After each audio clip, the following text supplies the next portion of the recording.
ശേഷം ഊടുവിന് ശബ്ദം കൊടുക്കണം. ഒരു സാധാരണ ശബ്ദം പോരാ. ഊടുവിന് ഒരു ഹ്യൂമൺ അല്ല. ഊടു ആ സിനിമ കാണുമ്പോഴേ അറിയാവുള്ളൂ. അദ്ദേഹം പറഞ്ഞിരിക്കുന്ന ആഫ്രിക്കൻ വനാന്തരങ്ങളിൽ ഇന്നും നിലനിൽക്കുന്ന ഊഡു മാന്ത്രിക ഒരു പാരമ്പര്യത്തിൻ്റെ ഒരാളാണ്. അപ്പോൾ അദ്ദേഹത്തിന് ഒരു സാധാരണ ശബ്ദം പോരാ, എന്നാൽ മനസ്സിലാകണം.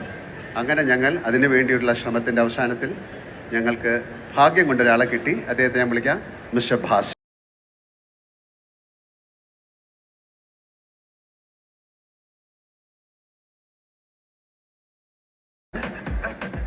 ഇത്രയും ആൾക്കാരേ ഉള്ളൂ.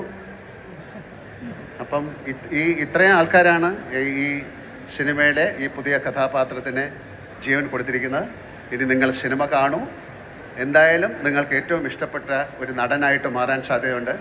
പക്ഷെ അദ്ദേഹത്തിന് വീണ്ടും സിനിമകൾ അഭിനയിക്കാൻ പറ്റുമോ എന്നുള്ള കാര്യം എനിക്കറിയില്ല.